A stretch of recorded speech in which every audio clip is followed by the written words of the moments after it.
আসসালামু আলাইকুম রহমতুল্লাহ বরকাত। বিসমিল্লাহ রহমান রহিম, আলহামদুলিল্লাহ ওসসালাতু ওয়াসসালামু আলা রাসূলিল্লাহ ওয়া আলা আলিহি ওয়া সাহবিহি আজমাইন ওয়া বাদ। আপনাদের প্রশ্নগুলির উত্তর পরে দেব।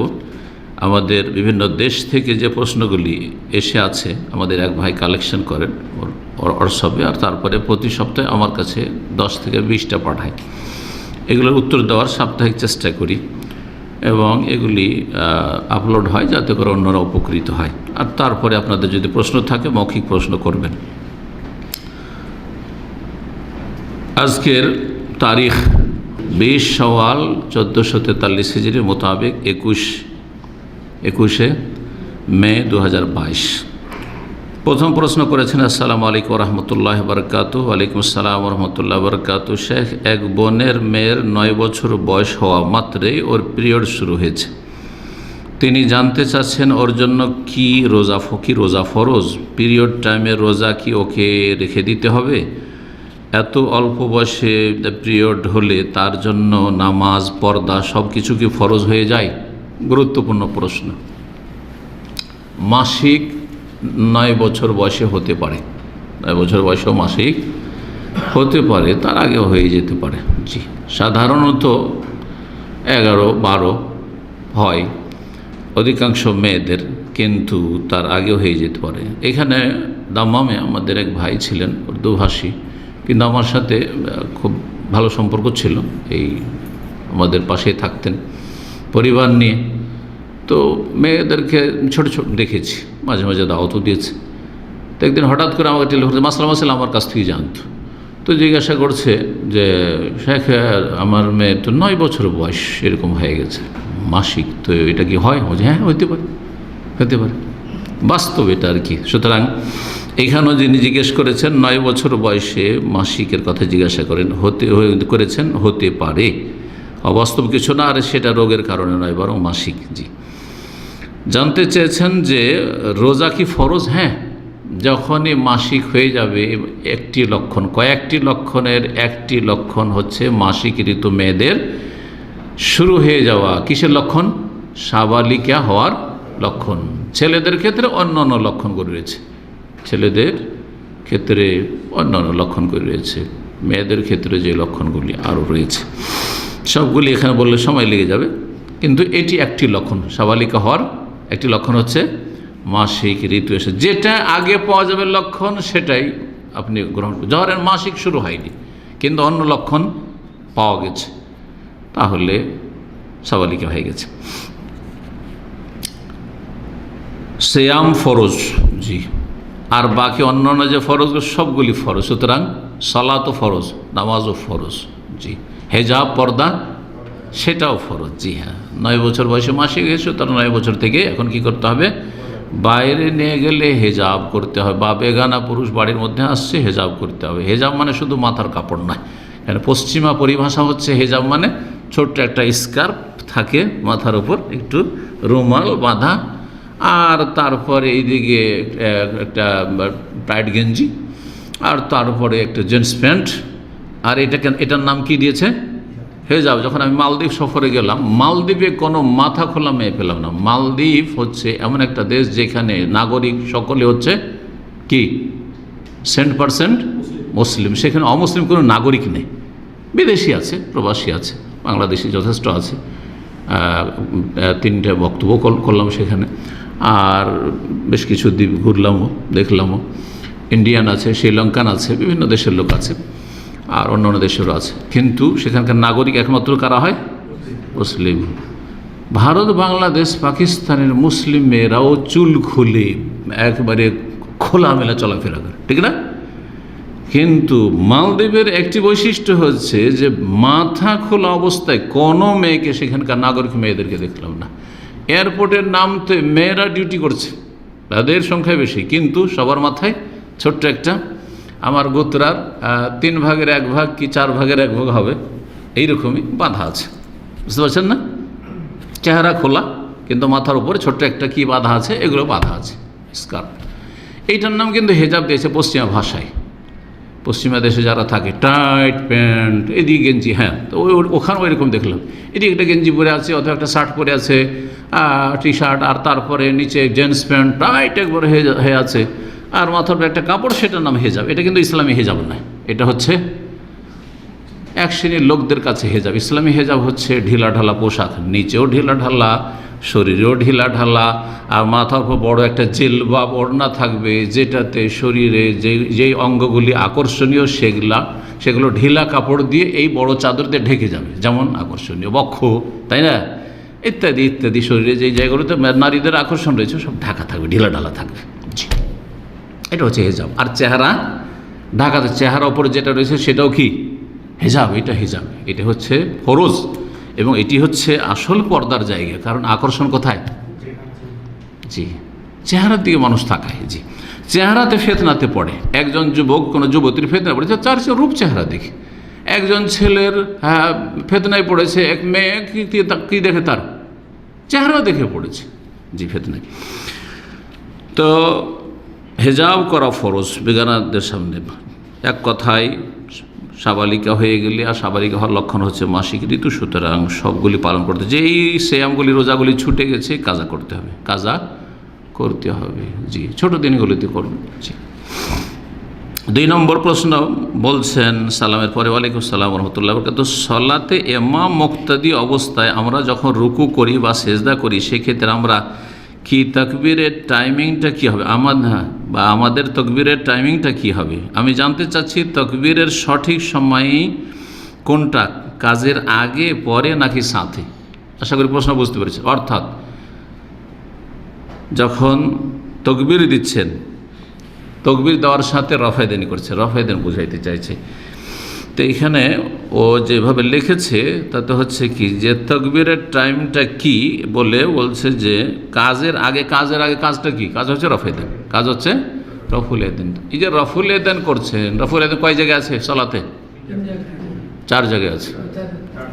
তাকবীরে তাহরিমাই সেটা সকলের কাছে, আর রুকুতে যাওয়ার সময় 2, রুকু থেকে ওঠার সময় 3, আর 2 তাশাহুদ বিশিষ্ট সালাত যদি হয়, 3 রাকাত বা 4 রাকাতের সালাত হয়, তাহলে প্রথম তাশাহুদের পরে ওয়াইদা কামা মিনার রাকাতাইন রাফাহুমা কাযালিক। আব্দুল্লাহ বিন উমর রাদিয়াল্লাহু তাআলা বর্ণনা করেছেন, যখন 2 রাকাত পড়ে তাশাহুদ পড়ে যখন উঠতেন, তখনও রাফায়দাইন করতেন। সহিহ বুখারী, সহিহ মুসলিমে এইসব প্রসিদ্ধ হাদিস। রাফায়দাইন করা সুন্নাত, ফরজ নয়। যদি করে নেকি রয়েছে, আর যদি কেউ না করে সালাত বাতিল হবে না, তবে সুন্নতের নেকি কমবে। রফায়দান মনসুখ, রহিত নয়, যেমন হানফি মাযহাব বলছে, ভুল কথা। রহিত হওয়ার, মনসুখ হওয়ার কোনো দলিল নেই। এই রফায়দানটা কখন করবে? তাকবীরে তাহরিমা দিচ্ছে আগে আল্লাহু আকবার বলে তারপর রফায়দান, না আগে রফায়দান করবে তারপরে আল্লাহু আকবার, না একসাথে? কোনটা করেন আপনারা শুনি? কাজটা যে হবে, মানে রফায়দান যে হবে, সেইটা তাকবীরে তাহরিমার সাথে, তাকবীর হচ্ছে আর তার সাথে রফায়দান হচ্ছে আল্লাহু আকবার, এইভাবে। এরকম রুকুতে যাচ্ছেন, যে তাকবীরটা হবে তাকবীরুল ইন্তেকাল, এক জায়গা থেকে আরেক জায়গায় যাওয়া গেলে তাকবীরুল ইন্তেকাল বলা হয়। এই তাকবীরটা রুকু যাওয়ার আগেই আল্লাহু আকবার তারপর রুকু যাওয়া শুরু করবেন, নাকি রুকু যাচ্ছেন ওই সময় যেতে শুরু করেছেন আল্লাহু আকবার টান দিচ্ছেন, রুকুতে যাচ্ছেন, রুকুতে উঠছেন সামি আল্লাহু লিমান হামিদা, এইভাবে। আবার সেজদায় যাচ্ছেন, ঝুঁকতে শুরু করেছেন আল্লাহু আকবার শেষ, আপনি সেজদায় গিয়ে অবনত হলেন, এইভাবে। আর রফায়দাইন সুন্নতের কাছাকাছি হচ্ছে যে তাকবীরের সাথে সাথে হবে মাকরুনাতান। জি, রফায়দান হবে মাকরুনান বিত্তাকবীর। 3 নম্বর প্রশ্ন বলছেন, আসসালামু আলাইকুম রহমতুল্লাহ। ওয়ালাইকুম আসসালাম রহমতুল্লাহ। Sheikh, TV, fridge, AC, fan, rice cooker, গান বাজানোর sound box, computer, camera, smart mobile ইত্যাদি সার্ভিসিং বা মেরামতের কাজ করে অর্থ উপার্জন করা হালাল হবে কি?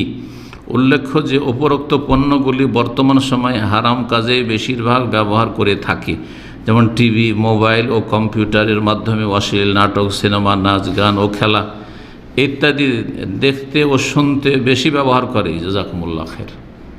কী মত আপনাদের? হ্যাঁ, হারাম রুজি, হ্যাঁ, এই কাজ করা। দেখতে হবে যে এই যে কাজগুলি করছেন বা যেই আপনার রিপেয়ারিংগুলো করে দিচ্ছেন, এটা কি শুধুমাত্র পাপের কাজে ব্যবহার হচ্ছে? শুধু যদি পাপের কাজে ব্যবহার হয় তাহলে হারাম। অধিকাংশ ধরেন 100-তে 80-70% পাপের কাজে ব্যবহার হচ্ছে, তবুও না জায়েজ নয়, করবেন না। জি, কিন্তু অস্ত্রের মতো, চাকুর মতো, চাকু সম্পর্কে যদি আপনাদেরকে কেউ জিজ্ঞাসা করে যে চাকু নেকির কাজে ব্যবহার হয় না গুনার কাজে ব্যবহার হয়, হ্যাঁ না বৈধ কাজে ব্যবহার হয়? 3 রকম কাজে ব্যবহার হয়। নেকির কাজে ব্যবহার হয়, কোরবানি আকিকা আর পশু জবাই করছেন, নেকির কাজে জবাই করলেন। আর বৈধ কাজে নিজের বাড়িতে এমনি গোস্ত খাবেন, জবাই করছেন, পেঁয়াজ মরিচ কাটছেন, বৈধ কাজে ব্যবহার করছেন, জায়েজ কাজে ব্যবহার হয়। আবার হারাম কাজ মানুষ কাটা, হ্যাঁ মানুষ জবাই করার কাজে ব্যবহার হয়। তো এখন যদি শতকরা 1-2 জন 10 জন খুনি থাকে দেশি, আর তারা মানুষকে খুন করে অস্ত্র দিয়ে, অথবা পেস্তুল দিয়ে মানুষকে খুন করে, যে পেস্তুল ব্যবহার করা, চাকু ব্যবহার করা হারাম বলবেন নাকি? বা চাকুর ব্যবসা করা বা পেস্তুলের ব্যবসা করা হারাম, বা সরকারের লাইসেন্স দেওয়া হারাম বলবেন নাকি? হ্যাঁ না। তাহলে কিসের ভিত্তিতে? যদি দেখা যায় যে শার গালিব, এতে পাপই বেশি রয়েছে, তখন বলবো যে না হারাম, এই রাস্তা বন্ধ করে দাও। কিন্তু না, সব কাজই হচ্ছে, জায়েজ কাজও করে, নেকির কাজও করে, আর গুনার কাজও করে, তাহলে যেই ব্যক্তি করে দিচ্ছে তার কাজটা দেখতে হবে। মেরামত করে দিচ্ছেন, যে এইটা যে যন্ত্রটি মেরামত করছে, সেই যন্ত্রটা দিয়ে 2 কাজই হয়, আর তাতে ভালো কাজই বেশি হয় অথবা জায়েজ কাজ বেশি হয়, তাহলে জায়েজ। টিভি মানে পাপ করা নাকি? যদিও টিভি যাদের বাড়িতে থাকে কন্ট্রোলে রাখতে পারে না, এটা ঠিক, এই জন্য ভালো মানুষরা বাড়িতে টিভি রাখেন। আমরা আলহামদুলিল্লাহ, আমরা অত ভালো মানুষ না হইলেও আমরা টিভি আজ পর্যন্ত নিয়ে আসেনি ঘরে। আমাকে 2-1 দায়ীও বলেছে যে শেখ, টিভিতে কিন্তু ভালো ভালো ইসলামিক প্রোগ্রাম আছে। একসময় আল মজিদ শুরু হয়েছিল, আরবি টিভি, খুবই সুন্দর, কচিকাচাদের জন্য ভালো ভালো শিক্ষণীয় বিষয় ছিল তাতে। তখন তারা নিজের বাড়িতে কোনো একজন দায়ী লাগিয়েছেন, আমাকে বলেছিল। তো আমি বললাম যে না, এই রাস্তা খোলা যাবে না। জি, বাসাতে ছেলেরা আলহামদুলিল্লাহ ওই সময়টা কাজে লাগাতে পেরেছে। আর আলহামদুলিল্লাহ টেপ রেকর্ডার ছিল, তাতে শেখ আইয়ুবের তেলাওয়াত শিখে মাশাআল্লাহ, তেলাওয়াতে মাশাআল্লাহ এগিয়ে গেছে। তারপরে কম্পিউটার প্রথম আসলে, তখন কম্পিউটারে শুধু সিডিতে তেলাওয়াতের ট্রেনিং করেছে, ভালো কাজ হয়েছে। ঠিক আছে, প্রয়োজন আছে বক্তব্য শুনবে অথবা কোরআন তেলাওয়াত শুনবে, টিভির কোনো প্রয়োজন করে না। হ্যাঁ, সিডি আছে আর কম্পিউটার আছে, ওখান থেকে শুনবে। তো কন্ট্রোলে সাধারণত রাখতে পারে না, সেই জন্য সতর্কতামূলক রাখবো না। কিন্তু যেই ব্যক্তি মেরামত করে, তার জন্য বলা যাবে না যে টিভি মেরামত করা যাবে না, কারণ টিভিও অনেক ভালো কাজেও লাগছে, ঠিক না? এই রুম থেকে আরেক রুমে লোকেরা বসে আছে, তাদেরকে টিভিতে আমাকে দেখে বা আমার আলোচনা ওখান থেকে শুনছে, ফায়দা না? তাহলে আমি টিভি মেরামত করা হারাম হয়ে গেলাম। তো টিভি খারাপ হলে কেমন করে হবে? ঠিক, কে ঠিক করবে, তাই না? তো এক কথাই জায়েজ, তবে এর মধ্যে 2-1টা উল্লেখ করেছেন, যেমন বলছেন যে গান বাজানোর সাউন্ড বক্স। হ্যাঁ, গান যদি শুধু বাজানো হয় তাহলে জায়েজ না, কিন্তু সাউন্ড বক্সে শুধু গান বাজানো হয়, ভালো কিছু বাজানো যেতে পারে, তাই না? সুতরাং সেটাও তার মধ্যে সামিল হবে না। হ্যাঁ, গানের কাজে শুধু ব্যবহার হচ্ছে, মিউজিক তাতে আছে, অথবা হারাম কাজেই শুধু ব্যবহার হচ্ছে, তখন হারাম। সুতরাং এই কাজও হারাম নয়, এবং এর উপার্জন হালাল হারাম নয়, এর উপার্জন হালাল হারাম নয়। কিন্তু ডিশ, আমাদের এখানে এরকম কিছু ভাইরা ছিল একসময় যারা ডিশের মেকানিক ছিল, আলহামদুলিল্লাহ আমি তাদেরকে বলেছি, আর তারা তওবা করে ছেড়ে দিয়ে তাদের অন্য আল্লাহ ভালো রুজি দিয়েছে, এখন দেশে চলে গেছে। কারণ সাধারণত ডিশ দিয়ে পাপই বেশি হয়, সার বেশি, তাতে পাপ বেশি, এই জন্য বলেছি। যদিও তাতেও কিছু কল্যাণ থাকতে পারে, কিন্তু ধরেন 20% কল্যাণ আছে, আর 80% হচ্ছে তাতে অকল্যাণ আছে, সার আছে, খায়ের কম। এই জন্য সতর্কতা অবলম্বন করবেন। জি, 4 নম্বর প্রশ্ন হচ্ছে, আসসালামু আলাইকুম শেখ। ওয়ালাইকুম আসসালাম রাহমাতুল্লাহ। জামাতে সলাতের সময় সলাত শেষে ইমাম বলল তার বায়ু বের হয়েছে, তাই আবার উজু করে এসে সবাইকে নিয়ে আবার পুরো সলাত আদায় করলো, এটা কি ঠিক আছে নাকি মুক্তাদিদের সলাত হয়ে গেছিল? মুক্তাদিদের কোনো দোষ নেই, ওলামারা বলেছেন এবং বেশ কিছু আসার রয়েছে সাহাবায়ে কেরাম তাবেঈন থেকে, তারা বলেছেন যে মুক্তাদিদের সলাত হয়ে গেছে, কারণ মুক্তাদিদের জন্য যে সলাতের শর্তগুলি সব পুরো আছে। ইমাম তার সলাত হয়নি, কারণ লা ইয়াকবালুল্লাহ সলাত আহাদিকুম ইযা আহাদাস হাত্তা ইয়াতাওয়াদ্দা, নবী সাল্লাল্লাহু আলাইহি ওয়াসাল্লাম, হাদিস সহিহ মুসলিমের। কোনো ব্যক্তির সালাত আল্লাহ কবুল করবেন না যদি উজু ভঙ্গ হয়ে যায় বা গোসল ফরজ হয়ে থাকে, হাদাস থাকে, বড় হাদাস, বড় না পাকি অত ছোট না পাকি, যতক্ষণ উজু না থাকলে উজু না করে নেবে, আর গোসল ফরজ থাকলে গোসল না করে নেবে। তিরমিজির প্রথম হাদিস, লা তুকবালু সলাতুন বিগাইরি তুহুরিন, বিনা পবিত্রতায় সালাত কবুল হয় না। তো ইমামের কবুল হয়নি। সে সালাতের ভিতরে যদি জানতে পারে, ধরেন 1 রাকাত 2 রাকাত পড়া হয়েছে, তারপরে মনে হয়ে গেছে যে আমার তো উজু নেই, আমার তো গোসল ফরজ, তাহলে কি করবে? সাথে সাথে একজনকে ইশারা করবে যে তুমি ইমামতি করো, আর বেরিয়ে চলে যাবে। তারপরে তার ইমামতিতে কন্টিনিউ করা হারাম, কাবিরা গুনাহ। বরং ওলামারা বলেছেন কেউ যদি জেনে শুনে নাপাক অবস্থায় বিনা উজুতে অথবা বিনা গোসলে, গোসল ফরজ আছে, সালাত পড়ায়, তো এটাকে কুফর বলেছেন, কাফের হয়ে যাবে।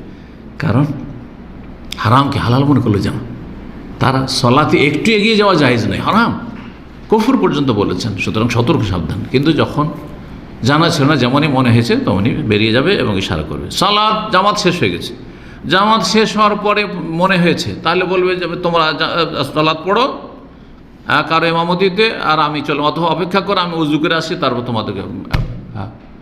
না, তাদের সালাত হয়ে গেছে, তাদের সালাত শেষ হয়ে গেছে, তাদের সালাত হয়ে গেছে। সালাতের ভিতরে যদি হয় তো অন্য আরেকজন পড়াবে, আমি ভুলে গেছিলাম। আর যদি সালাত শেষ হয়ে গিয়ে থাকে তো মুক্তাদির সালাত হয়ে গেছে, জি, কিন্তু ইমাম সালাত পড়বে। জি। 5 নম্বর প্রশ্ন বলছেন, আসসালামু আলাইকুম। ওয়ালাইকুম আসসালাম ওয়া রাহমাতুল্লাহ। টুপির ওপর গরুর ফটো অঙ্কন করা আছে, ওই টুপি পরে নামাজ আদায় করা যাবে? গরুর ফটো, প্রথম কথা ফটো কোনটা? আজকাল এই ফটো বুঝতে গিয়ে অনেকে বাড়াবাড়ি করছে। শুধু মনে হচ্ছে যে এতে পাগুলো আছে আর একটা বডির মতো গরু অথবা ঘোড়ার, কিন্তু তার নাক বোঝা যায় না, চোখ বোঝা যায় না, কান বোঝা যায় না, কিছু বোঝা যায় না। এটাকে ছবি মনে করে অনেকে। এটা ছবি নয়, এটা ছবি কাঠের কাণ্ড, গাছের কাণ্ডর মতো, এটা ওলামারা বলেছেন। যতক্ষণ পর্যন্ত মাথা, নাক, চোখ ইত্যাদি সব না বোঝাবে, হাত আঙ্গুল না বোঝাবে, ততক্ষণ পর্যন্ত সেটাকে প্রতিমূর্তি অথবা ছবি বলা যাবে না, ছবি বলা যাবে না। ছবি আছে, ধরুন গেঞ্জি, শুধু টুপির নয়, গেঞ্জি, সেই গেঞ্জিতে আছে না অনেক খেলোয়াড়দের ছবি আছে, তো এই গেঞ্জি পরে অথবা টুপি পরে যাতে ছবি আছে, সালাত পড়লে হবে কি না এমন কোনো দলিল নেই যে সালাত হবে না। তবে যেহেতু ছবি সম্পর্কে হাদিস আছে যে যেই ঘরে ছবি থাকে সেই ঘরে রহমতের ফেরেশতা প্রবেশ, লা তাদখুলুল মালায়েকাতু বাইতুন ফিহি কালবুন আও সূরাতুন, এমন বাড়িতে ফেরেশতা প্রবেশ করেন না যেই বাড়িতে কুকুর থাকে অথবা ছবি থাকে। সুতরাং রহমতের ফেরেশতা আসবে না বলা হয়েছে, সালাত হবে না, তো কোনো দলিল নেই। সুতরাং আমাদের সমাজে যে ছবি যদি থাকে গেঞ্জিতে, তোমার নামাজ হয়নি, এ ফতোয়াটা বাড়াবাড়ি, এটা শুনে রাখে। নতুন এই জন্য লাগবে কারণ কড়া ফতোয়া শুনে আছেন, আসলে কথা বোঝা গেছে। কিন্তু অবশ্যই সেই সালাতটি আপত্তিকর, মাকরুহ। ওলামারা বলেছেন যে ছবি কাপড়ে আছে আর সেই কাপড় পরিধান করে সালাত আদায় করছেন, অথবা রুমের ভিতরে ছবি, ধরেন বাপের ছবি এখানে ঝুলানো আছে, নেতার ছবি ঝুলানো আছে, আর ওই ঘরে সালাত পড়ছেন, বলছে নামাজ হবে না। দলিল কি যে নামাজ হবে না? মাকরুহ এরকম জায়গাতে সালাত পড়া, কিন্তু সালাত হয়ে যাবে। জি।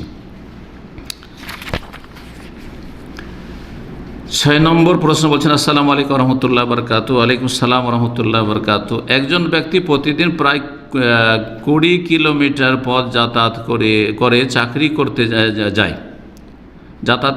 করতে যায়, তাহলে সেখানে গিয়ে তাকে কি কসর সালাত আদায় করতে হবে? দয়া করে একটু জানাবে, জাযাকাল্লাহ খাইরান। জি। 20 আর 20 বুঝলেন তো? বাংলাদেশের মানুষ 20 ব্যবহার করে না, এটা জানেন, 20 করে। কিন্তু 20টা কারা ব্যবহার করে? পশ্চিমবঙ্গের অনেকে বা প্রায় লোকই 20 ব্যবহার করে 20-এর জায়গায়। যাই হোক, অসুবিধা নেই, জায়েজ। তো এটা যেমন জল আর পানি, কিন্তু আমি ব্যক্তিগত জল পছন্দ করি না, কথা বোঝা গেছে। যেমন ফুফু খালা পছন্দ করি, মাসি পিসি পছন্দ করি না, কারণ তাতে কি একটা হিন্দুয়ানি রং আছে, এবার বুঝতে পেরেছেন। কিন্তু নাজায়েজ হারাম নয়, নাজায়েজ হারাম নয়। এটি আর একটা মশলা জেনে নিলেন। কিন্তু অনেকেই কিন্তু বাড়াবাড়ি করে, এই জল বলে দিচ্ছে একবারে হিন্দু হয়ে গেল। জল বললে হিন্দু হয় না, বোঝেন? জলে স্থলে, কথার ছলে আমরা বলছি না, জলে স্থলে তর্জমা করতে গিয়ে অনেক সময় বলি, বললাম তো। কিন্তু শখ করে একজন মুসলিম না নিজের ঐতিহ্য বহাল রাখার চেষ্টা করবে, নিজের পরিচিতি খালা ফুফু বলবো, বুঝতে পারছে যে খালা ফুফু পানি, বুঝতে পারছে যে একটা মুসলিম কথা বলছে, ঠিক না? মাসি পিসি জ্যাঠা বলবো, তখনই বলছে গোলমাল আছে, কী যে আছে না আছে, দাঁড়িয়েও তো নেই যে বোঝা যাবে। আর তারপরে ভাষা তো বোঝা যাচ্ছে না, ইনশাল্লাহ মাশাল্লাহ ওগুলোও বলবেন না, তো কেমন করে চিনবো? কথা বোঝা গেছে না? জি। তো কী প্রশ্ন ছিল যে 20 কিলোমিটার একজন যাতায়াত করে প্রতিদিন চাকরি করতে, 20 কিলোমিটারে কখনো কসর হবে না, কোনো দেশে কসর হবে না। কথা বোঝা গেছে না? তাহলে কসরের জন্য সর্বনিম্ন কত হইতে হবে? এই ক্ষেত্রে দুটো মত রয়েছে। একটা হচ্ছে 48 মাইল, তার মানে কাছাকাছি 80 কিলোমিটার, এটা একটি মত, প্রসিদ্ধ মত। আর একটি মত হচ্ছে যে কিলোমিটার সম্পর্কে যেহেতু নবী সাল্লাল্লাহু আলাইহি ওয়াসাল্লাম থেকে এমন কোনো স্পষ্ট কিছু নেই, যদিও সালাফ থেকে বেশ কিছু বর্ণনা আছে, সেটা হচ্ছে যেটাকে সফর বলা হয় সেটা সফর। 20 কিলোমিটার গেলে সফরে গেছে কেউ বলে না। এখান থেকে 20 কিলোমিটার মানে এখান থেকে খবর, ঠিক না? এখান থেকে কাতিফ 20 কিলোমিটার, কেউ বলবে যে কাতিফ গেছে সফরে গেছে, খবর গেছে সফরে গেছে, বলবে? কেউ বলবে না। সফর এটা সফর নয়, কোনো দেশে সফর নয়। কিন্তু সাধারণত 70-80 কিলোমিটার গেলে সফর বলা যায়। অনেক সময় সফর বলা যায় না, যেমন সৌদি আরবে 80 কিলোমিটার জোবাইল গেছে ফানাতের বিচ দেখতে, বিচে ফ্যামিলি নিয়ে ঘুরতে গেছে, বলছে সফরে গেছে নাকি? সময় দেখে গেল 40 মিনিটে পৌঁছে গেল, 40 মিনিট আধা ঘন্টায় চলে আসলো, আর ঘুরে ঘেরে চলে আসলো, ওই সফরে গেছে নাকি? এও সফর নয়। তাহলে সফর এভাবে হবে না। সফরের সংজ্ঞা যারা বলেছেন যে 80 কিলোমিটার না, ইবনে তাইমিয়া রাহিমাহুল্লাহ এটাকে প্রাধান্য দিয়েছেন। যেটাকে সফর বলা হয় সেটা হচ্ছে সফরে গেলে মানুষ কি করে, একটা ব্যাগ নেই, তাতে একটু কাপড় চোপড় নেই, হ্যাঁ, যে সফরে যাচ্ছি। হ্যাঁ, যেমন আমরা গেলে একদিনও সফরে একটা লুঙ্গি নিলাম, তারপরে অতিরিক্ত একটা দুটো কাপড় নিলাম, এটা হচ্ছে সফর। যে সফরের প্রস্তুতি নিয়ে যাচ্ছেন, ওহবাতুস সাফার, সফরের প্রস্তুতি নিয়ে যাচ্ছে, তাহলে সফর। কিন্তু আমরা সাধারণত বলি যে এখান থেকে জোবাইল গিয়ে কসর করতে পারবে, হ্যাঁ, এখান থেকে আবকে গিয়ে 75 কিলোমিটার কসর করতে পারবে। জি, বুঝতে পারছেন না? তো মোটামুটি এইরকম হলে কসর করতে পারবে। জি, তার আগে নয়। 20 কিলোমিটার 30 কিলোমিটারে কসর চলবে না। 7 নম্বর প্রশ্ন। আসসালামু আলাইকুম। ওয়ালাইকুম আসসালাম ওয়া রাহমাতুল্লাহ। অ্যালকোহলযুক্ত কোনো লোশন বা ক্রিম ব্যবহার করে কি নামাজ পড়া যাবে?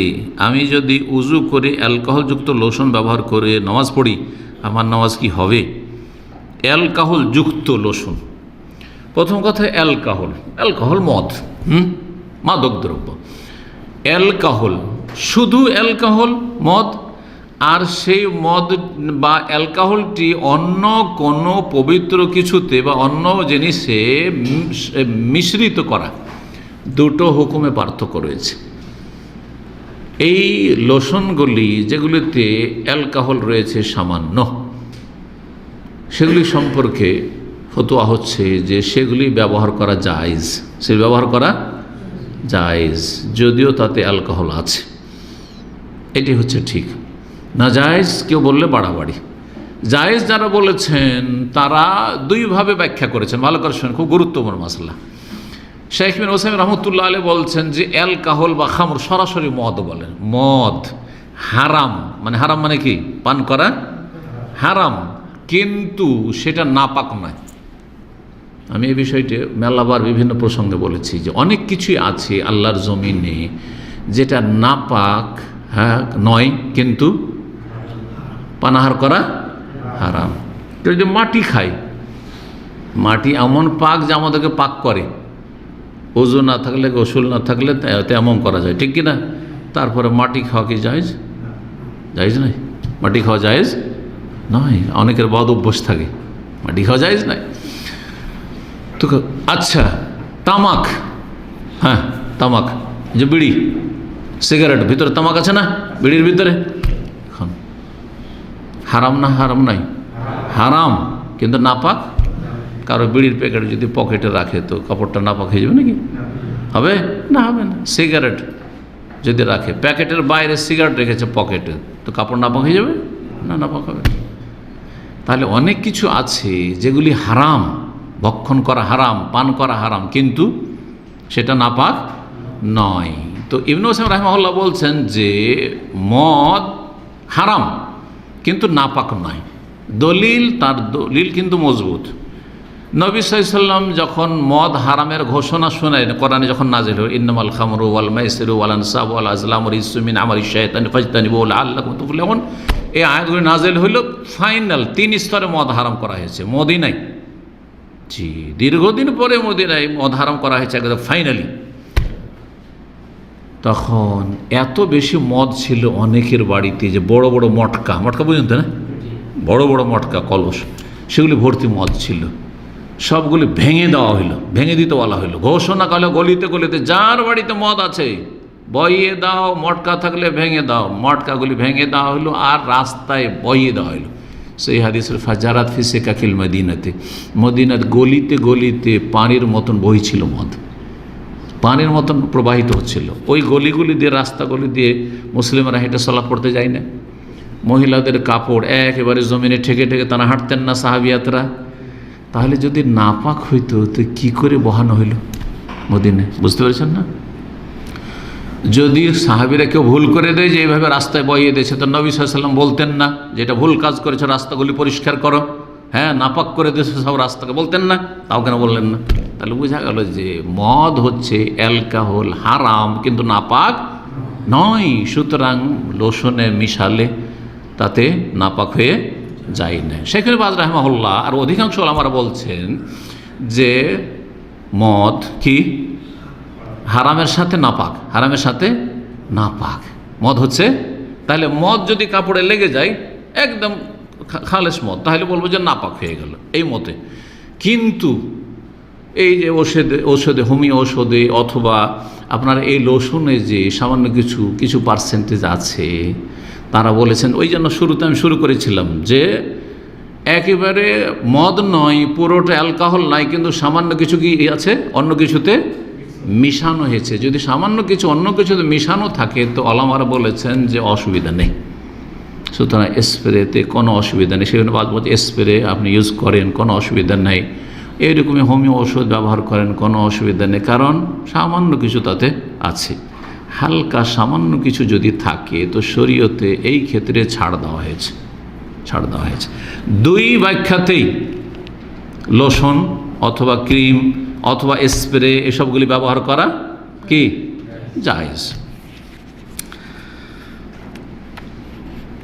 8 নম্বর প্রশ্ন করেছেন, আসসালামু আলাইকুম। ওয়ালাইকুম আসসালাম ওয়া রাহমাতুল্লাহ। হানাফি ইমামের পিছনে জামাতের সালাত আদায়ের সময় ভুলের জন্য যখন সবাই প্রচলিত নিয়ম সহসিজদা করে, তখন আমি যদি তাদের মতন না করি, সহিহ হাদিস অনুযায়ী সালাম ফেরানোর পূর্বে বা পরে দুটো সেজদা করে নিই, তাহলে কি সমস্যা হবে? জাযাকাল্লাহ খাইর। হানাফিরা কিভাবে সহসিজদা করে?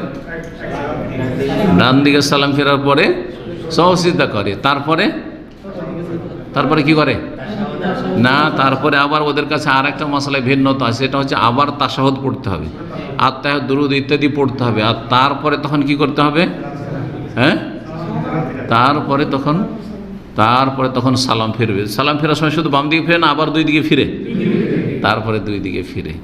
এইটা তাদের ফতুয়া, তাদের হানাফি মজহাবের কিতাব এইভাবে নেই। হানাফি মজহাবের কিতাব আছে বাদাস সালাম, সর্ব অবস্থায় কম হোক আর বেশি হোক আর সন্দেহ হোক, সব অবস্থায় সালামের পরে। কিন্তু দুই সালামের মাঝখানে এটা যে কেন ফতোয়া এসছে, কিন্তু আমি চিন্তা ভাবনা করে বের করেছি যে অনেক মজহাবে একটা সালাম শুধু ফরজ, ডান দিকের সালামটাই হচ্ছে ফরজ বা ওয়াজিব, সেই জন্য হয়তো এভাবে এসেছে, আল্লাহ তাআলা আলাম।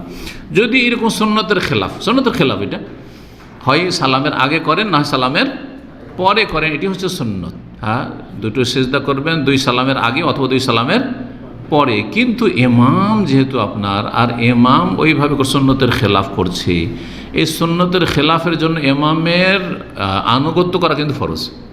ইমামের আনুগত্যের বিরোধিতা করে বাহ্যিক কাজগুলোতে আনুগত্য, ভিতরে নয়, আভ্যন্তরীণ কাজে নয়। তো বাহ্যিক কাজগুলোতে সে ওইভাবে, আর ওর আগেও যাওয়া যাবে না, তাই না? ও একটা কাজ করছে আর আপনি বসে থেকে যাবেন বিরোধিতা করে, এটাও করা যাবে না। যখন সহসেজদা করছে এক সালামের পরে, সেই সময় আপনাকে কি হুকুম আছে? ইমামের ইক্তেদা করতে হবে কি হবে না? সুতরাং তখন তার সাথে সেজদা করে নিতে হবে, তার সাথে যদি সুন্নতের খেলাফ সেজদা করে নিতে হবে, আর তার মতো করেই আপনি সালাম ফিরবেন, যেহেতু তার ইক্তেদা আপনার জায়েজ। এক মযহাবের লোকের আর এক মযহাবের পিছনে সালাত আদায় করা জায়েজ, এই মশলাটা পড়েন। এক মযহাবের আর এক মযহাবের পিছনে কি করা জায়েজ? সালাত পড়া জায়েজ। একমাত্র বড় শিরকি যদি আকীদা থাকে, এখন হানাফি মযহাবে না, যদি মাজার পূজারে বেরলবি হয়, হ্যাঁ, হানাফি মযহাব বা অন্য কোনো মযহাবের নামে যদি কেউ কাদিয়ানি হয়, অথবা আপনার আহলে কোরআন হয়, হানাফি মযহাব, শাফি, মালিক মযহাবের নামে যদি মনে করেন সে শিয়া হয়, তাহলে তার পিছনে নামাজ পড়া জায়েজ নয়। কথা বুঝতে পারছেন না?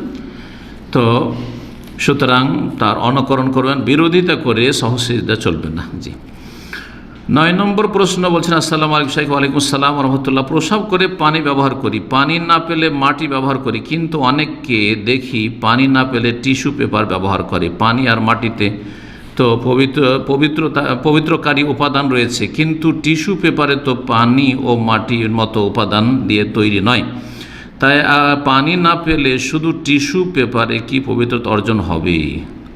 উত্তম হচ্ছে পানি দিয়ে কি করা।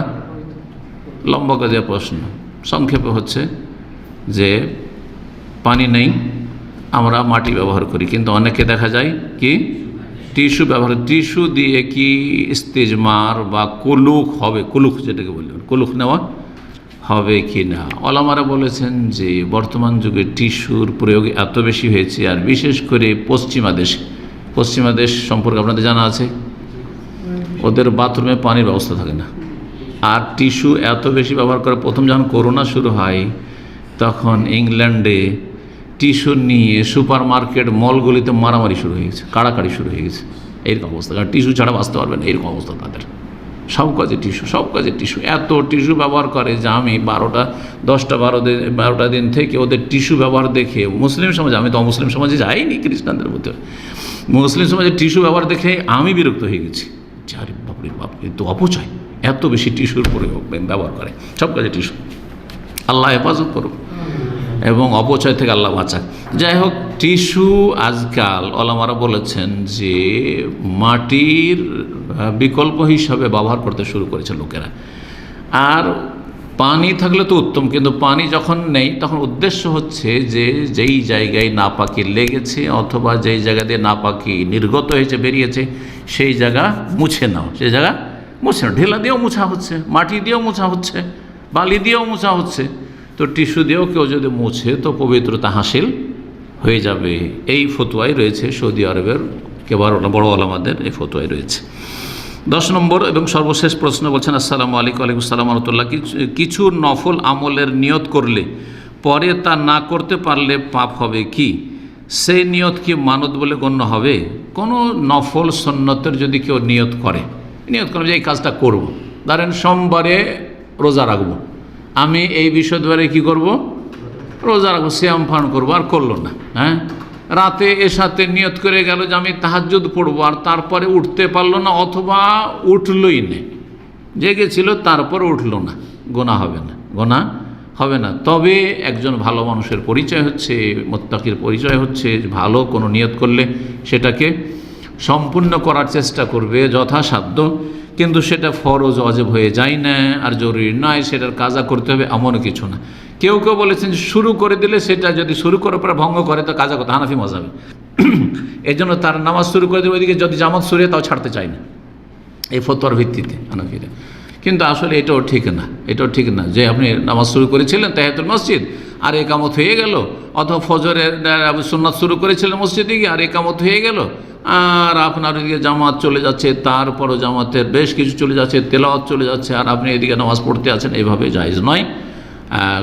এই ভুল ফতোয়ার কারণে যে না, কোনো আমল শুরু করে দিলে সেটাকে নষ্ট করা যাবে না, ওয়ালা তুবতুল আমালাকুম, এবং তারা অনেকে কাজার কথা বলেছে যে কোনো একটা কিছু যদি শুরু করে নষ্ট করে দেন তো কাজা করবেন, কিন্তু এর কোনো দলিল নেই। সেটা কি মানত বলে গণ্য হয় না? মানত আলাদা জিনিস। মানত হচ্ছে যে আমি আল্লাহর হস্তে এই কাজটার মানত করছি, কমপক্ষে এরকম বলা। আর না হলে অধিকাংশ লোক মানত কীরকম করে, আমার এই গরজটা যদি পুরা হয় তাহলে আমি এরকম করব, আমার রোগ যদি ভালো হয়ে যায়, আমার ছেলেটা ভালো হয়ে যায়, ছেলেটা যদি পাস করে নেয়, সৌদি আরব যদি চলে আসে, হ্যাঁ আমার ফ্যামিলি যদি সৌদি আরব আসবে, আমি 10টা লোকে খাওয়াবো, এটা মানত। কন্ডিশন লাগায় বেয়াদবি, কন্ডিশন না লাগিয়েও মানত করে আরবরা। আমাদের দেশের মানুষের কিন্তু শর্ত লাগে মানত, এটা হইলে এটা করব, এটা হইলে এটা করব, এটাতে বেয়াদবি বেশি আছে। আর যদি করে আল্লাহর হস্তে আমি এই কাজটা করব, মানত করছি, এটাও মানত। আরবরা এভাবে মানত করে সাধারণত। মানত করলে ফরজ হয়ে যায়, এটা জায়েজ কাজও কী হয়ে যায়, ফরজ হয়ে যায়। বাকি এটা মান্যত নয় যে আমি নিয়ত করেছিলাম রাতে তাহাজ্জুদ পড়বো আর তাহাজ্জুদ পড়লাম না, এটা মান্যত হয়নি, আর এটা পুরা করাও জরুরি নয়, আর পুরা না করলেও কোনো গুনাহ হবে না। ওয়া সাল্লাল্লাহু ওয়া সাল্লাম আলা নবিয়িনা মুহাম্মদ ওয়া আলা আলিহি ওয়া সাহবিহি আজমাইন।